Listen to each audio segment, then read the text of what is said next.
Whether you're coming from a boat or a stand, welcome back to the lodge with your hosts, Matthew Dredska. Wait, no, that's not what I meant. No, come on, no. Dang.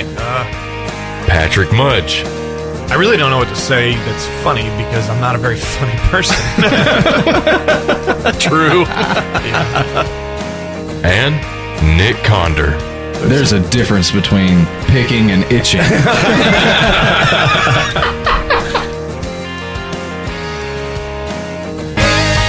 tell me they're gone.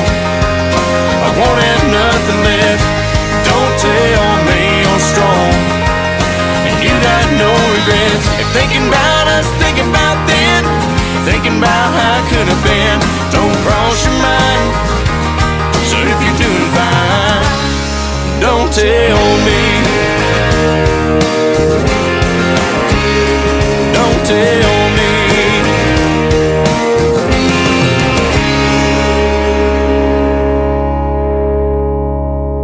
Back to the Lodge is brought to you by Icy Tech USA.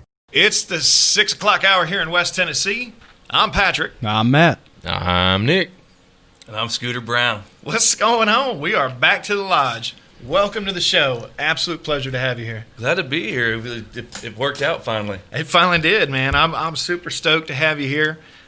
We want to thank you for coming out, and you're also a veteran as well. So this is going to be, when we tie country music with veterans together, this is going to be pretty killer. If you're checking us out and just tuning in here on Facebook Live, you can find us here on Facebook and give us a follow.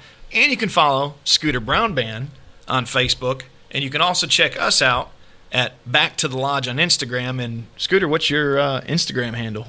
It's just a Scooter Brown Band. I think it's just a band is just a BND though. But I got the little blue check mark. Apparently, there's been some dude like randomly doing fake profiles, and I got a letter from some chick today, and she's like, some guy sent me this, and it says, "Hi, pretty face," and I'm like, who calls somebody pretty face? That's gross. So anyway, look for the blue check mark. Don't get fooled, people. So, okay, let's talk about this. You were in the Marines, right? Yeah. Scooter? Yeah. Do you want me to call you Scooter? You want me? It's one of those things that it is what it is at this point. I actually hated being called Scooter for a long time. In the Marine Corps, my buddies, we'd throw down about it. They'd call me Scooter, and I'd be like, oh, I'm gonna choke somebody out, And when I got out of the Marine Corps, I started playing guitar down around Houston, Texas, and my buddy Brandon Robilia and I, he's kind of who I learned how to play guitar from, and we got our first paying gig, and they were like, well, what's your band name? And he's like, well, we don't have a band name. We're just two dumbasses on stools, playing guitar, two jarheads eating crayons and playing music, And so anyway, he said, put Scooter Brown on the marquee. And so I showed up that night, and of course I pulled up and it says live music tonight by Scooter Brown, and I was like, man. But anyway, we ended up packing the place out with like all of his family from Texas and all the people that we'd met, and people started calling, asking to book Scooter Brown Band, and it just kind of stuck. And now just 15 years later, Wow. here we are. So Scott or Scooter, I'm good with either one of them. Okay, so how long ago was this? Was it you got out of the military when? I got out towards the end of 2003. Okay, so and you said 15 years. Yeah. This has been going on. So you had a couple years in between, or? Yeah, so I was kind of crazy. So I actually I joined the Marine Corps to be a lifer. I was planning on doing 20 years, and I wanted to retire. Mm-hmm. But I learned how to play guitar in the Marine Corps. Okay. And I started writing songs in the Marine Corps. And I was in the invasion of Iraq in 2003. I was a scout with Light Armored Reconnaissance. I was over in Iraq with the 15th MU. Okay. And I just decided last minute that I had my reenlistment going to Bridgeport, California, to be a mountain survival instructor. And I was like, man, I wonder if I could do anything with this music stuff. So I decided to get out at the last minute, literally, and I moved to Texas. I'm not from Texas originally. Okay. I'm originally from Colorado. So you went from Colorado to Texas, and I went from Ohio to Texas. I was in Lake Jackson. Okay. So you were just north of me. Yep. And then now I'm here. And you've been all over. Right. And now we were also looking too, you were learning this and you ended up moving around, but what made you pick up that guitar? I've always loved music. I mean, I've always felt a passion for music and songwriting. And I actually started writing, I actually don't tell a whole lot of people this, but I started writing like Western and cowboy poetry when I was in high school. Huh. Okay. And I was doing it for myself. I was a big Baxter Black fan. I loved his Western poetry, and I was on the high school rodeo team for 3 years. So I rode bulls and bareback horses, and and so that's where the whole that kind of came from. And then all of a sudden, I wrote a song, and my buddies and I were up fly fishing on the Platte Canyon, on the Platte River in one of the canyons in eastern Colorado, and they were like, whose song is that? I've never heard that before. And I was like, I wrote it. And they're like, you wrote that? And it was weird because I didn't play music. I didn't know where it was coming from. Sure. So it was just always there. And I finally found it, I guess. Did you catch that? Yeah. But actually, so where at in Ohio are you from? So I'm originally from an area just outside of Cleveland, west of Cleveland. Small farm town nobody's probably heard of. Okay. So a lot of my family's from the Akron-Canton area. No kidding. Okay. Yeah. So right when I got in the Navy, I was a defense contractor, mm-hmm. and then the well ran dry in 2011 yeah. after pretty much everything was done, and I migrated north because my wife at the time, first wife in the military, she got a job up in Ohio. I won't say where, obviously, but she got a career up there, and I'm doing odds and ends that make things meet. I was missing a little bit of that adrenaline, and I got a job doing repossessions. Oh, cool! And the first time and last day working there was when we got shot at in Akron, trying to repossess a GMC Denali out of there, and that was my most fond memory of Akron, Ohio. That doesn't surprise me. I'm like, I don't get paid enough for this, so we don't get hazard pay. We don't get no, it just wasn't worth it. No, it's funny because talking about not being worth it, like doing the contracting stuff, I looked into doing stuff when I got out as well, and it really, for me, obviously I was kind of already set on music, but the paycheck was enticing, and it was really, going over out to Africa or South America mm-hmm. and doing some of that work. And but what I finally came up with was like, I'll die for my flag, but dying for a paycheck just doesn't. Not for paycheck or somebody else's failure to pay exactly. on their note. It's just not worth it. You've got some friends from Colorado saying hi. There's Stephanie Garbo. Hey, from Colorado. Hey. We know that guy, she says. Yeah, so her husband, Walt, I think that we used to do some rodeo back together back in high school days. I used to know how to bring these comments up on screen. And now I don't remember. I'm still working on it. Oh, well, we'll figure it out. It worked last week. New software. I told you this is still a new show. It's still growing. But yeah, we've been following you now for a little while. And we met you through America Bourbon. Mm-hmm. And you're part of America Bourbon. We want to give them a little shout out. Switch yeah. over. We got our Gator with the Icy Tech mug with some America Bourbon. We'd probably be drinking it, but you've got quite a drive home. Yeah. So I didn't even want to ask or push that cusp. But we want to definitely thank America Bourbon for the introduction, specifically Derek, former Recon Marine. Yep. I've met Derek a couple times, but the most recent time him and I hung out was at the Leatherneck Bar in Vegas, and it was after SHOT Show, and the Recon guys were there, and he goes, "Oh, dude, it'll be a great time. It's all professional and." No. Stirring the martinis with crayons and stuff. We were pretty tore up, and at one point somebody mentioned, "Oh, Rudy's gonna be here." I'm like, "I'm out." Oh yeah. Last time I was with Rudy, he was we were at some convention speaking, and he started running down the corridor at the hotel. I'm like, "Why are you running?" "Because I do." I'm like, Yeah, I slow down. I want whatever he's got. That's what I want. Well- Like, hey, buddy, I need some of that energy. I don't know if I want his energy. But thank you to Derek, who's actually doing another podcast that was on at 5 o'clock. So I'm sure he's tuned in watching, but I wanted to give him a shout out as well. So, we brought you on. We talk about country music and the values of the outdoors. You're quite an avid outdoorsman yourself. Yes, what I can be. What got you into, kind of the same question before, what got you into the outdoors? Was there a family member or somebody that took you out? You know what's crazy is I really didn't grow up being taken into the outdoors. It's one of those things that I found myself through friends.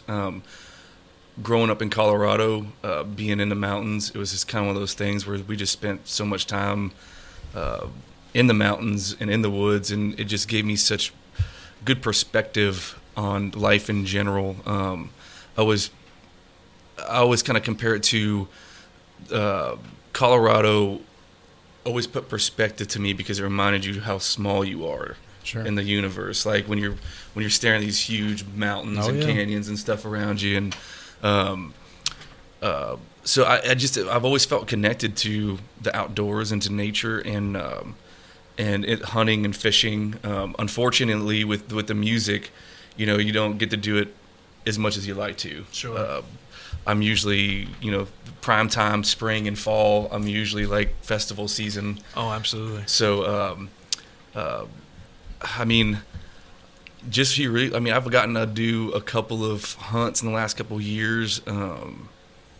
But mainly a lot of the stuff that I do is with my organization, with Base Camp 40 Warriors in the Wild, which is a 501c3 that I started about 10 years ago. And I don't really get to do a whole lot of hunting through them because I'm on the board and everything, so I don't really take any of the hunts.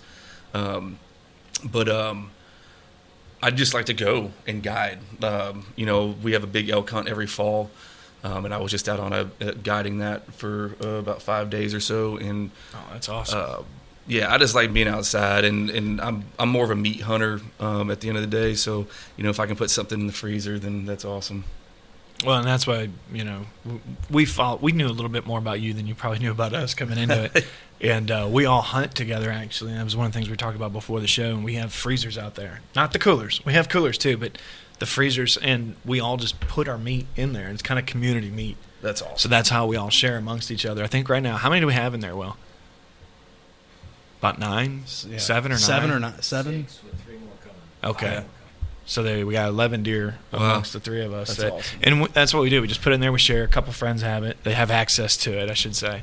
But Will has some property that we hunt at, and we, like, as all veterans, we just like, hey, if you need food, it's in the freezer, and we just grab it. People make stuff, sometimes bring it in. And that's awesome. but with you, to set up foundations like that, obviously we work with foundations, and we would love to support your foundation any way we can. Yeah, for sure. So they have, the meat's the most important part because, if the meat spoils or something goes wrong, then that's kind of the whole waste of the trip. So we want to make sure that we can help you guys. Yeah, that'd be amazing. So we'll definitely get you guys hooked up with some coolers up there, ship them up to you. Yeah, that'd be awesome. Break down more of it. So you guys, you're taking people hunting and fishing? So basically, when we had started it, it was kind of in the midst I won't say any names because I don't want to come across that way. But there was an organization that a lot of people were not fond of for a while, and I really felt like everything was kind of. I wanted it to be for the combat veteran, not just the combat wounded or the PTSD or whatever. Like, it was kind of starting as like, let's just say thank you. Sure. Like, it's just a way to say thank you, because no matter, for everybody that's been on a combat deployment or in a gunfight, like, whether you get shot or blown up, obviously you're coming back with a little lesson here and a little lesson here in some form or fashion. And so that was kind of my whole idea behind it, was I wanted this to be for everybody that served in theater and combat. So that's how it started, and then it gradually grew into Gold Star families, taking Gold Star families on, fishing trips and small stuff. But basically what we do is it's all about the outdoors. It's all about the hunt. It's about the respect for the land, the respect for the animal, the respect for the hunt in general. But we pay for everything. If they're flying in, flights, tags. If they don't have a hunting license, we put them through hunter safety. Oh, that's awesome. We work really good with the local departments of wildlife wherever we're at, and then we lodge them, we feed them, and then if they happen to harvest an animal, then we get it processed. We have the meat shipped back to their house. Like I said, all to them, it costs nothing. A lot of times, depending on what the sponsorship looks like, we'll even get them, if they don't have a hunting rifle or a bow, we'll get them their own rifle that they can take back home with them and stuff like that. So it's a really cool organization, and the volunteers that volunteer to help. And this is all based out of Western Colorado. Okay. But we kind of do everything everywhere. The volunteers are amazing, some of the best people I've ever met, and really how this thing thrives is based off of private landowners. Right. Basically, somebody's got some land and they say, hey, man, I'll take 2 guys in the fall, whatever, and so we'll pay for the tags and everything and for them to get out there. And so it's usually somebody's property that's providing these hunts, because one, we all know that private land's way better to hunt on than public land. Oh yeah. And in that way too, we can kind of be ourselves. Like, we don't let a whole lot of media involved in our stuff, like as far as like being on the mountains with it or in the woods with us. Sure. And it's just really, for me, it just feels like I'm still serving in some form or fashion or giving back. What's the website for that Basecamp 40? It's bc40hunts.org. BC40 Hunts. I'm going to put that up on the screen so people can give that a check. Sweet. And that's the same reason I got into the nonprofit work that I do, is it was my chance to give back. Mm-hmm. It's the selfish side of it is it's a weekend that when I run my event, it's a weekend that I get to hang out with like-minded people. Right. Because there's not a lot of us. Yeah. And it is so much fun. So you know a little bit about socks, and it's all active duty soft guys. And that weekend where there is no media, we do not allow media. It's a way for them to get away for the entire weekend, disconnect completely from everything. And it's the reward that I see them get out of it is what keeps pushing me forward to do it more and more and more and more and more. Yeah. And it's a blast, man. It's a blast. Well, yeah, and especially when you get some of those like high profile military guys, like especially the special operations dudes. They're obviously and rightfully so. People look up to those guys, and but they a lot of times they go somewhere and somebody finds out that they're a team guy or a group guy or whatever. All of a sudden, like you got people just kind of hounding them the whole time, and it's just like. In fact, I got a buddy of mine that was I hope he's watching right now. I won't say his name, but he's a 5th group guy, and every time he comes to one of my shows and I get somebody talking to me about military stuff, about being in the Marines, I'm like, hey, that guy over there was a Green Beret. And everybody goes running towards him. I'm like, that's funny. The foundation, the country music, it served you well, obviously, and we've been following you along the way. There's some notable people that you've worked with recently, and one of which is the great late Charlie Daniels. Anything you'd like to comment about that experience? First of all, how the hell did I even get to that point? That's how we all got, somewhere, and you look back and you're like, how did I do that?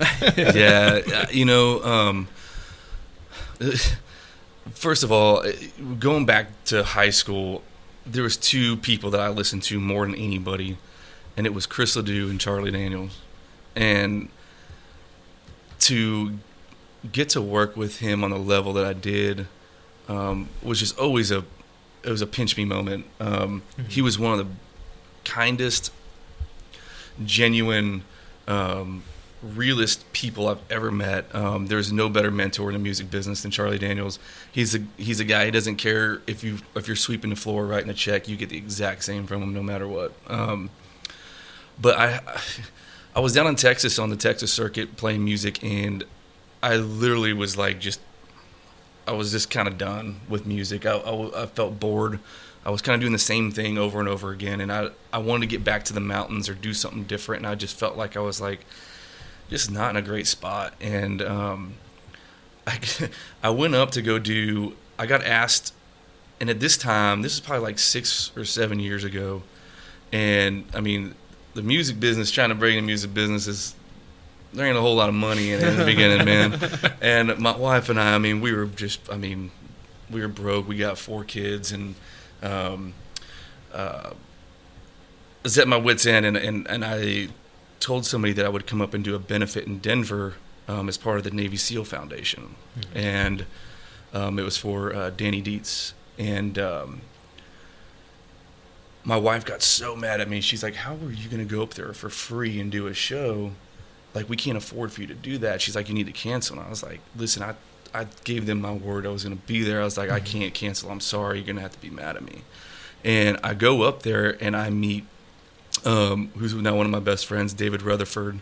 He was a Navy SEAL, and he was emceeing the event. And he was like, dude, I love your story. I love your music and how you bring it to the table. He's like, you have a way to like connect with the audience. And I fell in love with it. And I know this guy in Nashville who manages Charlie Daniels, and I'd love to hook you up with him. And of course you're going like in the music business, like, okay, buddy, we'll see if that happens, like, and we stayed in touch. And then within about 3 or 4 months, I get a email from a guy named David Corlew, and he was inviting, he said that Charlie had listened to my music and wanted me to invite me to come down to play his volunteer jam for his 80th birthday party in Nashville at Bridgestone Arena.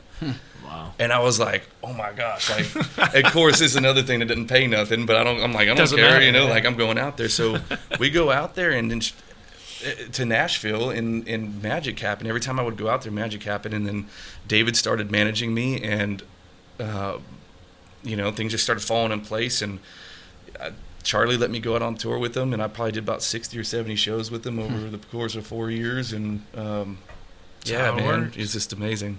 That's how it works. And we've been trying to tell Nick. What? So Nick, like I told you, we actually, for the audience that doesn't know, we were talking outside the studio before we started, and this kid, and this is where you could give some solid man advice. Because we've been toughing Nick up. Nick's the one who's not a veteran, but you'd swear he was after a while. And we've been giving him some guidance. So I've worked with other country artists as well, with other stuff, with business. And when did we meet Nick, Matt? Was it back in August, wasn't it? It was July. No, it was before that. It was July, yeah. And Nick's like, oh yeah, I dabble. I went to school. He graduated from Bethel, and he's like, he played a couple of his songs. We're like, holy shit. And I don't know if you have it on there, but he wrote this song called Badass Country Song. And the title sounded so cliche. Right. And then we listened to it, and I'm like, how in the hell are you not playing some, like, arenas somewhere? He's also notoriously known that he's also Luke Bryan. Have you seen the Luke Bryan episode? I'm assuming we're all waiting for it. Yeah. How y'all doing? That's all you're going to give us? We'll put him on the spot. You're listening to Back to the Lodge on our Facebook page. And, yeah. But for somebody who, that was the joke, obviously. That's pretty good. But for his music, well, I'll have to have you listen to it later. What advice could you give Nick? Because honestly, like, when we listen to him, Matt and I, and we jam to your songs all the time, especially the one with the Pledge of Allegiance in it with Charlie. We were literally jamming that last night out back, because everyone's like, oh, a couple people that still don't know you yet, they're like, oh, who's Scooter Brown? And you've got a bunch of songs out there. That's our go-to. And we were playing that on our show when we first started. Oh, So I don't know yeah. if you know that. I That did that know goes back to our first episode. We're actually in season 2 now. Awesome, man. So that's how long we've actually been following your music. Sweet, man. But what advice could you give Nick? Because he's got some solid stuff out there. And he thought about working with, like, you know, BMI and stuff like that, but he just doesn't have the time because he's, you know, just like all of us. He struggled, and he, you know, struggling to get through and break through. But what advice can we give young Nick? Well, we also don't want to lose him as a sound engineer either. Let's make that clear. First of all, like I tell anybody, if you're not willing to get something repoed over it, then you're not trying hard I enough. like that. Sound familiar? I like that. Yeah. You know what I'm saying? Like, Does that sound familiar? Yeah. I told him, I said, I was broke and homeless when I started this when I bought the company. really? And I said, look, you got to be willing to give up everything, work 24/7, and jump into it. And he's like, okay, but he's kind of already doing that now. He just needs some direction, and that's where. Well, I think with Sorry, Nick. Well, I think with artists, like with anything, but especially in the music business, it's consistency. It's showing up. It's being there in front of people nonstop. Like, I can't stand social media. Like, if I wasn't in this business, I wouldn't have any social media. Mm-hmm. But I also appreciate social media because if without it, I don't know what I'd be doing right now because Right. I mean, like, this is amazing. We can talk to people all over the world right now in real time, and like, and you can get in front of them. So like, you know, you got to be active on all of those things. First of all, like, I always say like this, man, like, give people a reason to follow you for you being you, and then they're gonna fall in love with your music on top of it. So like, whether it's an idea or something that you stand for or whatever the case may be. I mean, because like, first of all, for us to expect that people are gonna everybody's gonna like our music is stupid, right? Like, I mean, I don't. Right. Yeah. I know I'm musically like completely all over the place. You'll get freaking some hardcore country music, and then I'll come out with some southern rock. And that's But one of my downfalls. You know it's real then, Yeah, because you're not stuck in that genre. You're being you. right. So And I think that is one of the things that's so important is like, I think so many people like listen to something on the radio and they're like, oh man, that's the sound that's happening right now. Well, you got to think those songs have been written probably 2 or 3 years ago. Oh yeah. You know what I mean? Like, it's just be original, be yourself, and show up, do what you say you're going to do. The whole cliche thing of freaking 10 or 10,000, live that for real. Charlie always used to say, don't pay attention to the empty seats, play for the people that are there, you know, like, Yeah. and as far as like getting out, like, I mean, I had a record deal. It was great. It did a lot of good things for me, but I personally prefer to be independent because I want to be in control of it. I want to Sure. be in control of the money. Yeah. And in today's world with this thing, yeah. why can't you just do it all yourself? Right. You know, so, I mean, it's nothing you probably don't already know, and I'm still working at it. It's not like I've figured it out either completely, you know, but yeah, it's just, I mean, if you love it, freaking go for it. If you don't love it, don't do it, you know? Like, if you don't love it and you're not willing to freaking lose every dollar or possibly lose your family or whatever, like, then it's not for you. We know we're going to put Nick on the spot one of these episodes. You know it's coming. One of And these do days. what? Oh, you're going to be playing one of these days. Oh, that's fine. Okay. There's enough guitars here. How many guitars are here right now? think we got Mine's 4. here. Yours is here. Yeah. Mine's in my car. Yeah. I take mine everywhere I took go. my own truck. I was supposed to grab it when I went home, and I forgot all about it. But yeah, man. I mean, look, it just happens, and you know, you've been on the road with the Gaithers. So here's a little story about Nick. Nick toured with the Gaithers for what, 3 years, 4 years? 2, I think. Okay, well, even shorter. So, anyways, he comes back. This is the part he doesn't like talking about, so he can beat the hell out of me later. Nick was actually in a bad car accident, and you were intubated and put in a coma. And when he came out, he kind of had to learn how to walk and do everything again. Oh, wow. And this was, what, year and a half, 2 years ago? 2 years. So he's just now getting back into it. And when Pat and I met him, it was like, oh, okay, you're a sound guy. Cool. And then one day he picked up the guitar, and we're like, holy shit. Well, not only that, we heard him sing karaoke.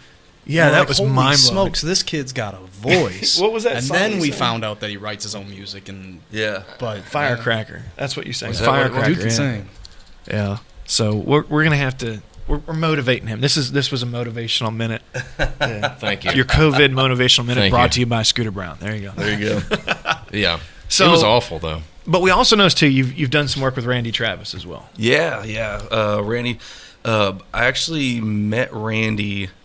Crazy story. Before he had a stroke, Randy and I actually met at Chris Kyle's funeral, and Chris was a friend of mine, and Taya asked me to sing at his funeral, and of course I said yes. And Randy was singing there as well, and actually you want to like hear some really crazy stuff. So this is weird, and I don't know. Whenever I tell this story, it feels like I'd never plan on telling it, and then it just pops up. But obviously, when Chris died, like it just took me. I haven't been caught off like that in 10 years, like when Chris died, and so the night before the funeral, I was by myself, and I freaking demolished a bottle of Jaeger and a bottle of Crown, just sitting there. And the next day, I got up. I was so sick. I was throwing up. I mean, I was dying, and I completely lost my voice. I mean, it was like squeaking, and I was supposed to play this song. And Valor, which was based off of a conversation that Chris and I had, that Chris helped me write the first few lines of it, and I had finished it. It wasn't done yet. I had finished it for the service. And anyway, I'm so mad at myself because I just feel like I just let everybody down doing my part of this thing, because I was doing sound check. My anxiety was just crazy. I couldn't hardly get words out, and like I was squeaking, and Taya was like, Scott, I don't care how long it takes. If it takes you 30 minutes to play the song, I don't care. Just do it. I said, all right. So I'm walking around behind the stage at 50-yard line at Cowboy Stadium, and my heart's beating out of my chest, and I literally just looked up at it, and I said, I could sure use some help right now. And at that point, it was my turn to walk onto the stage. I walk around, and I walk up the steps, and as soon as I plugged my guitar in, all of a sudden, everything just went calm. My heart just stopped, like just went down, and I just and I started talking, and my voice was completely back. And I'm like, kind of a little caught off guard, and then I sing the song, don't miss anything. I get done, and as soon as I get done, I unplug my guitar. My heart is racing as I walk off the stage, and the first person I saw was Randy Travis, and I'd never met Randy Travis before. So first of all, that was a God moment for me, because there's no way that could have ever happened, because when I went to go talk to Randy Travis, my voice was gone again. Wow. Huh. Yeah, it was crazy. Like, it was squeaking. I could hardly get anything out to speak to him, to introduce myself. Ooh. And so anyway, all that happens, and then I'm back there with Randy. My wife is finally comes back there, and Mary, his wife, is back there, and they just started kind of talking back and forth, and they invited us to dinner in a couple weeks. So we went and had dinner with them, and then they drove like 5 hours to come see one of my shows, and then Randy got up on stage and sang with me for like the last 20 minutes of the night, singing all his songs, and it was just amazing. And then it wasn't 3 months after that he got sick, and then we would go visit him in the hospital, and we've just always stayed in touch. And still to this day, when they come to Nashville, that's usually we hang out with them. I mean, last year was his 60th birthday, and I cooked him ribeyes at my house. Nice. The most beautiful people in the world. He's probably my top in the top three for me. And when he had his stroke, I was heartbroken. I'm like, man, his voice is by far, in my opinion, Randy Travis is the reason saved country music back in the 80s. I mean, 100%. If it wasn't for Randy Travis, who knows where? Well, I don't want to talk about where it is now. But we got a lot of good stuff in the 90s out of it, I can tell you that much. But speaking of the originals, Waylon played quite the influence in one of your songs recently. Man, I'm such a huge Waylon Jennings fan. I always have been. I wrote this song with a buddy of mine, Rick Huckabee, and it was based off a conversation of my song plugger for the my publishing company that I was with at the time. They were wanting more pop stuff for radio, and I'm like, I don't want to. That's not really my gig, you know. And so I told him, I said, well, I want to hear something Waylon Jennings would sing on the radio today. And they were like, well, I can't pitch that. And I said, okay, well, I'll do it my damn self then. Nice. So the next day, I had a writing appointment with my buddy Rick, and I told him about it. He's like, well, let's write that song. I was like, let's do it. And he goes, what should the hook be? And I said, something Waylon would sing. And so we just started strumming, and it just came out. And I love the way it came out. And then it's being played on Sirius XM The Outlaw right now. It's killing it on Spotify. Apple Music is killing it. Yeah, and then we covered a Waylon Jennings song. It's like a two-part single, so something Waylon would sing, and then we did. Let me take a deep breath for this one. Don't y'all think this outlaw bit has done got out of hand? That's actually the name of the song. Wow. But my favorite Waylon Jennings song. I've always wanted to do that. I don't do a lot of covers. I never have. Mm-hmm. So I've been experimenting with them on this last little session that we did. So is that the one you want to show everyone today, or you got another one you want to talk about? I mean, that one's yeah, I can do that one. It's not the greatest acoustic. Which one do you want to like? If people want to remember your music today, which one would you want to do in an acoustic, obviously? Dude, I don't have that song yet. I haven't wrote it yet. Oh, I don't have it yet. that's actually going with your flow. Sounds like a good song title. The song I haven't wrote yet. Yeah, that's true. I like that. I mean, I can do that one. I can do there's actually the next one that's going to come out. We're kind of staying on the hardcore kind of country theme. Like it. I actually wrote with Tim Montana. Called Country at All. We were sitting in his garage and the radio came on, and I was like, what station is this? Is this country station? He was like, yeah. I said, man, if this is country, then I don't know what I am, but I guess I ain't country. And Tim was like, grab your guitar, we're writing that. And so we just started writing that song. But yeah, I could play that one. Okay, we can do that. Yeah. So Nick, actually the best way to probably do this, Nick, if you want to kill these two mics and then bring their volume up, it's great to have a sound engineer in studio. Yeah.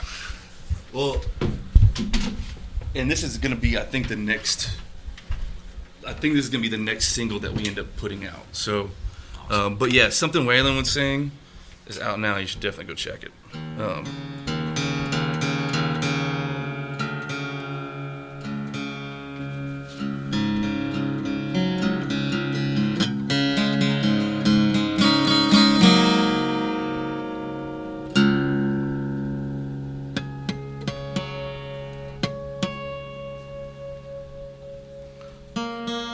Sorry, the cold air kind of changed me up here a little bit.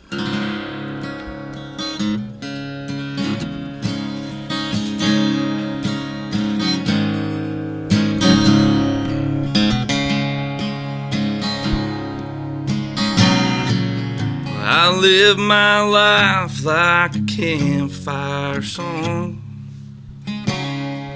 Was born on the mountain back where I belong. And I followed my heart and brought my old guitar, chasing down dreams in these honky-tonk bars. Who in the hell put this music on my radio? Where'd all the outlaws and good old boys go? But this is what country sounds like to you all. Well, I guess I ain't country at all.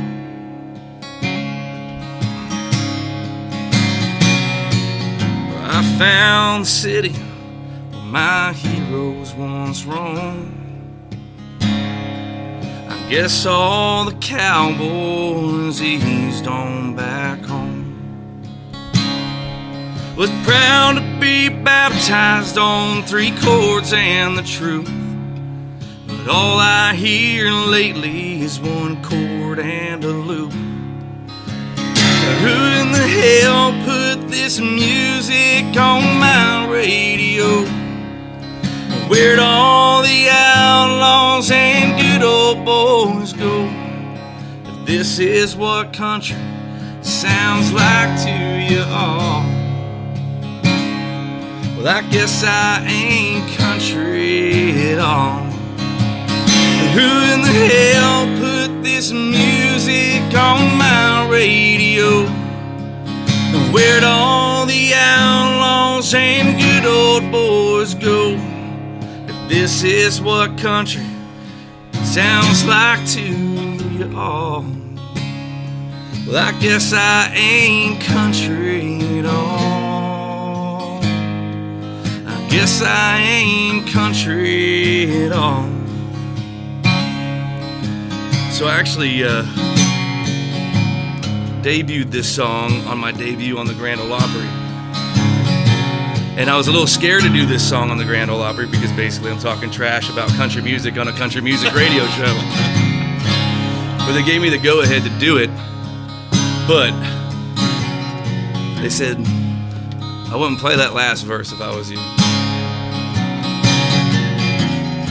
But I'll play it for y'all. Still looking for boots here that have ever seen dirt. And them skinny jeans you're wearing, bro, you might as well just go ahead and put on a skirt.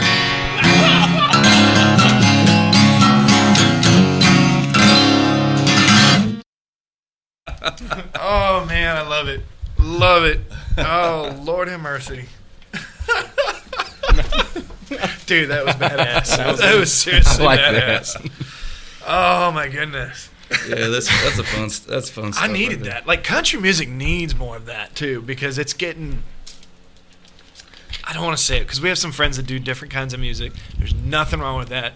Right. But it's just not me, and that's not... Like, every one of us are like, hey, we got another country singer coming in. Oh, like, what kind of country? Like, that's a question now. Oh, yeah. I mean, you've had to ask it now for probably close to 10 years, but now more than ever, it's like, yeah, I don't listen to country anymore. You know, it's almost, there's 2 different genres of country. Well, no, there's one genre of country, but it's being called... Anyways, we'll get off that topic, because I'll get on a whole freaking tangent, that's for sure.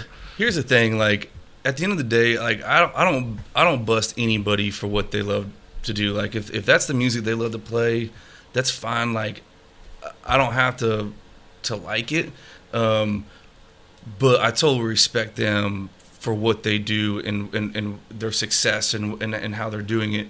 And I'm not saying that some of that stuff that is not country, but there is such a big facet of country music that I would just like to hear some stuff that represents more traditional here and there. Like, can you just throw it in the mix?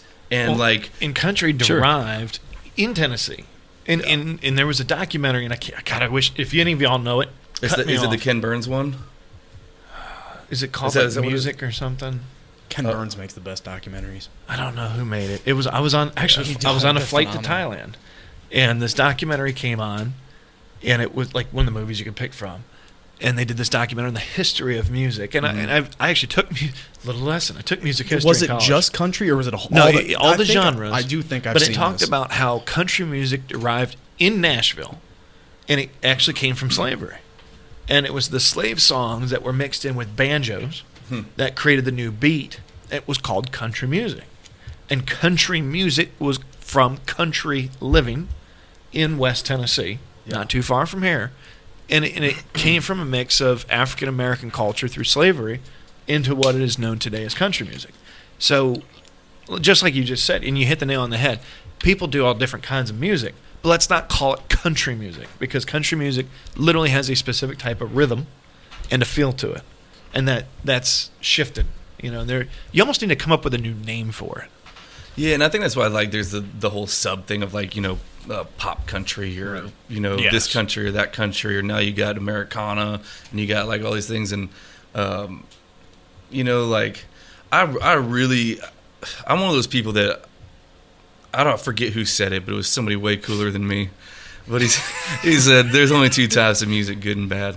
I like it's good music or it's bad music. Like that's about it. But I like a little bit of everything, man. If you were to listen to my Spotify playlist right now, I mean, you'd get everything from Waylon Jennings, Charlie Daniels, Marshall Tucker Band, Leonard Skinner, to the Rolling Stones, Led Zeppelin, Eminem, Yellow Wolf. I mean, like, I'm all over the board. I love all kinds of music. I love the old stuff. Sam Cooke, B.B. King, like all that good music from back in the day. I love everything. I mean, I listen to Mongolian throat music, for God's sake. Like, my kids are like, I'll be riding around my Ranger on my property, and it's like, whoa, whoa. And my kids are like, what are you doing, Dad? What is that? I like stories. I like music with stories. Yeah. So, like my 7-year-old daughter, if you ask her who her favorite musician is, it's Jim Croce. How many 7-year-olds even know who that is? Yeah. But to me, that is a storytelling dude. Yeah, that's cool. But there are so many facets to music, but good or bad is the best way to divide them. Yeah. It just is. And it's based. It's individually based. I mean, it's what you think is good or bad. Like, it's not what I think. I'm not gonna tell somebody else what they should like or what they shouldn't like. You know what I mean? Like, I write songs. Honestly, I don't write songs that try to appeal to anybody. I write them because I enjoy it, and I put them out hoping that other people like them. And if they don't, then the day that they stop listening and coming out to my shows, then I'll hang it up. If they don't like it anymore, I don't think you're gonna have that you problem. know. I hope not. I don't think you're gonna have that problem. So people I got can 4 find- kids, man. People can find your music on what platforms? All the major ones, obviously Spotify. Do you have a website? People can go out and see your new EPs and stuff like that. Yeah, the website's scooterbrownband.com. Obviously, all the socials. I'm on Instagram, TikTok, Facebook, Twitter. Yeah, no, I got a TikTok. We don't have your TikTok link in here. We have your Spotify link. We have your YouTube, Instagram, Twitter, Facebook, and your website. Those Sweet. are already up. Hell yeah. We've been neglecting some people, but we're on top of that. But you had a lot of fans trying to catch up. Alan Brigham, Brenda Shields, Charlotte Brown. Also, too, I saw Derek popped in. Yeah, actually, So I need Derek to was mention that giving because a shout that's the one thing that I didn't mention was with the America Bourbon side, is that I did a signature label with America Bourbon, the Scooter Brown Band label, which is available. If you go to any of my social media pages or the website, there's a link tree that comes down and it says Scooter's Whiskey. Under it, you can click on that and buy the bottle. But I linked up with Derek and America Bourbon, and basically we just did it's like my silhouette instead of where the star is, and then a signature, and it says Scooter Brown Band on it. It's just something really cool that we could do for the SBB fans, and which for those of you that have bought a bottle, first of all, thank you. And I know it's been a little bit of a slow process getting it, but is on the way, I promise. We just talked about it today, actually. So America Bourbon, go like their page. Veteran-owned, American-made, amazing company. And then be on the lookout because Derek and I have got some other stuff up our sleeve with some whiskey that's going to have to do a lot with Nashville. All right. Okay. All right. It's going to be fun. Any sneak peeks? Yeah, on you that? know what? We started a company called you Nashville know. Whiskey. we started Nashville Whiskey and Nashville Hot Whiskey. We own the names, the trademarks, everything, and we've got the bottles, we got the mash. It's all going to be Tennessee produced. Is it available in Nashville already, or? No, we haven't released it yet. It's we're hoping to be able to drop it right after the first of the year. So I'm really excited about that. It's a little side passion project. I was hoping it was available. I'm heading to Nashville on Saturday, so I'm like, I can hit the store. We don't have a lot of stores out here, if you Yeah. know this, so we are definitely backwoods out here. I'm sure you figured that out quick. Yeah. It's all good though. Well, we're getting ready to wrap up for this week on episode 2 of Back to the Lodge. Episode 2. What the hell am I talking about? Season 2. It's been a long week. But we always end every episode with this question, and you're in the hot seat, buddy. If you could go back and find the younger version of yourself, or somebody that's sitting at home tonight that's, battling the mental health and not feeling great about themselves with everything going on, what advice would you give them in that dark time?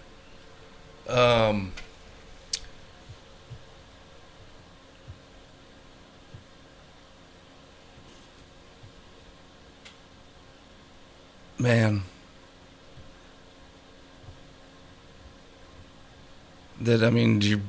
first of all, you're better in this world in it.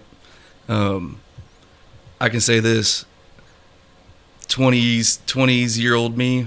I'm going to be 40 in February, and honestly, I couldn't wait to be where I'm at right now. Like it gets better.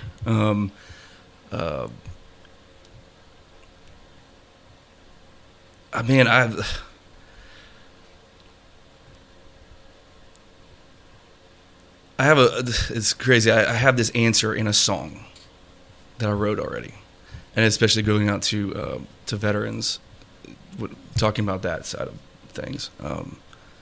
It's called "If I Make It Out Alive," and it's basically a song that I wrote off of a promise I made to God when I was in Iraq, that if I made it out alive, I was going to just be the best man I possibly could be. And I have tried to live up to that for the people who don't get to anymore. So instead of feeling bad about things that happen, instead of feeling bad for myself because I'm living here, I'm living my life for the people who don't get to live it. So I'm going to live it to the best of my ability. I'm going to be the best father I can be. I'm going to be the best husband, be the best friend. I'm going to be the best person to other people. I'm going to be passionate about what I'm about. Like I said, my family is so important to me. My wife, I've got 3 girls and a boy. My 2 youngest are adopted. So that's a big platform for me too, adoption. And, man, this world, this is such a heavy topic, and I'm sorry that I'm taking so long on this answer. There's but a reason why I don't give you a heads up on this question. Well, there's good. And but I've had so much more clarity, especially over the past year. Like, my business has been completely driven into the ground, but 2020 has been the best year of my life. Like, literally the best year of my life. So many things have happened that I just couldn't imagine a year and a half ago happening. I've gotten to spend more time with my family, and my spirituality is on such a heightened level. I'm really big into, we were talking about this earlier, grounding, into the law of attraction and all these different ways of like really being spiritual with everything around you. And man, dude, when you hit that kind of level of spirituality, like your whole mind just opens up to a universe you didn't really have any knowledge of before. And it's almost like being on a natural high of just living life, and for every wind that blows through your hair, and for every ray of sunlight that hits your skin, and freaking every blade of grass that grows. Like, I'm telling you, like, it's just a different thing, and I love it. I love life. I love it so much, and you can find that kind of love. I like it. You can find that kind of love for life, and when you do, you won't want to let that go. So keep digging. Solid advice. It was an absolute pleasure to have you. The new song, man. Honestly, I'm like already about ready to download. Is it even out yet or no? Next week, you said? No, I'm actually Next hoping month? that when I get off of this thing, that I'll have a like a rough demo of it, because Perfect. That's where I was at before I came here. Was working on that song. Well, I mean, we can get Nick to cut it real quick. That's really easy. You can do the Yeah. acoustic, but man, I'm ready for it. Appreciate having you, brother. Yeah, appreciate you guys. Absolute Thank you. pleasure. If you want to check him out, the links are on the Facebook. Follow him on Facebook on the links below, and also give him a follow on Instagram. You can find us and the show on Back to the Lodge at on Instagram. And then also check us out on iTunes, Apple Tunes, all the tunes, and the Spotify's and the Podcast Wizard stuff. The book faces and the book face, twit face, all that good stuff. You're following us on Facebook, obviously, so that's where you find us. But until next week, as always, ask yourself, what are you grateful for? Live from IC Tech Studios in West Tennessee, I'm Patrick. I'm still Matt. I'm Nick. Scooter Brown. And we were Back to the Lodge. We'll see you next week, guys. Take care. Hey everybody, Nick here from Back to the Lodge. If you like the show, don't forget to subscribe to us, like, comment, and click the notification bell below so you can be notified each time a new show gets uploaded. And if you want to see us and hear us live, you can go to Back to the Lodge podcast Facebook page and view us each Wednesday night from 6 to 7. But until next time, we'll see you when we head back to the lodge.